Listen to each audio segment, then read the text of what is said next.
So, let's march onward and upward to southern Europe, to the boot-shaped peninsula, the historic and the cultural country of Italy.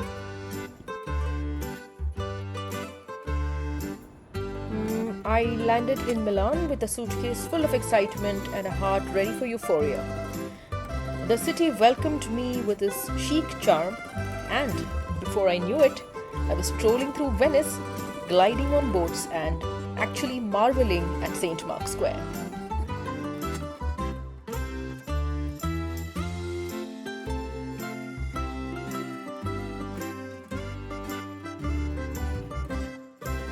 The roar of the engines at the Ferrari Museum was pure music to the ears and also a dazzling feast for the eyes, a symphony reserved only for true motor enthusiasts.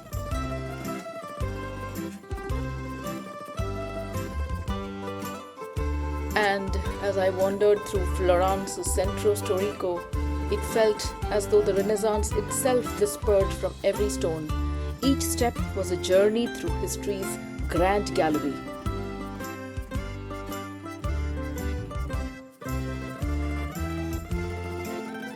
Oh, and then I landed at Santa Maria del Fiore, also known as the Florence Cathedral. This was not just a religious site, it was the symbol of Florence's Renaissance glory, blending faith, art, and engineering genius.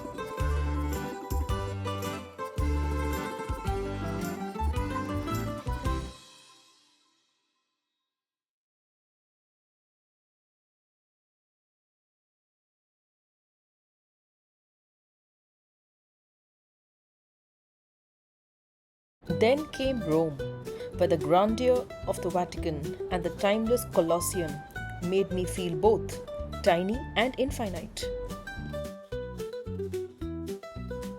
So, Piazza Pio 12 is a public square that serves as a transitional space in Rome, located directly in front of St. Peter's Basilica and St. Peter's Square in Vatican City. While St. Peter's Square, also known as Piazza San Pietro, is the grand open plaza directly in front of St. Peter's Basilica in Vatican City, St. Peter's Basilica is the largest church in the world and the spiritual heart of Catholicism.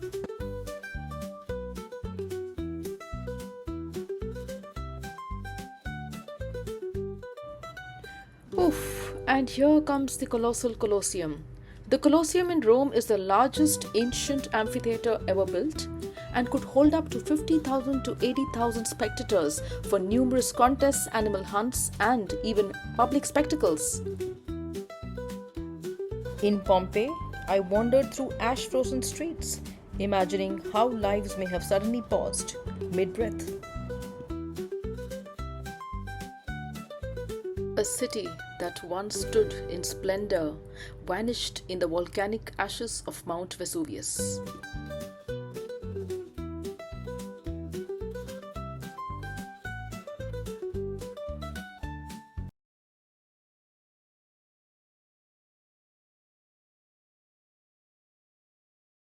Naples brought me sunshine and sea breezes, with Capri Islands, turquoise waters, and the sweet tang of Limoncello lingering on my tongue.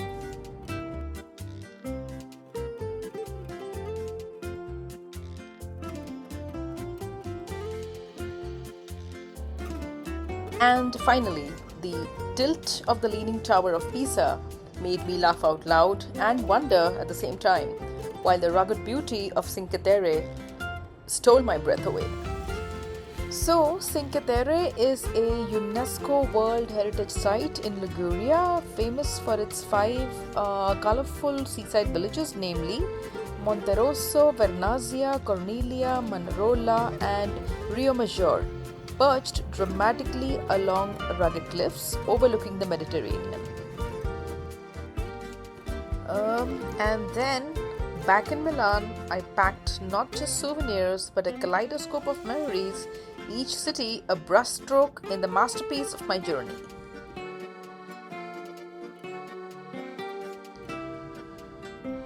I think Italy felt like a bucket of joy at the end of the day, where every day felt like a celebration of life. Sun drenched weather, vibrant blossoms, meals that were both art and comfort, and an atmosphere that was steeped in beauty and warmth. So, all in all, whilst my overall experience of Italy was fantastic, here's a quick caveat.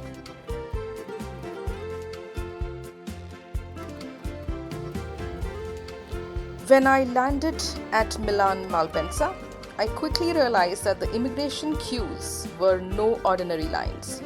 They twisted like serpents, packed with restless travelers. The crowd pressed in, people nudging one another as everyone tried to inch forward. I had to remind myself to stay calm and mentally prepared because this chaotic rush was my very first experience of Milan, and it wasn't exactly the glamorous welcome I had imagined. So, people, what you can do is set your expectations. Remind yourself that this is a part of the journey and not the destination. Because airports are pressure points where thousands of travelers converge, and Milan is no exception. So, guys, thank you for watching, and I will see you very soon with another adventure. Bye.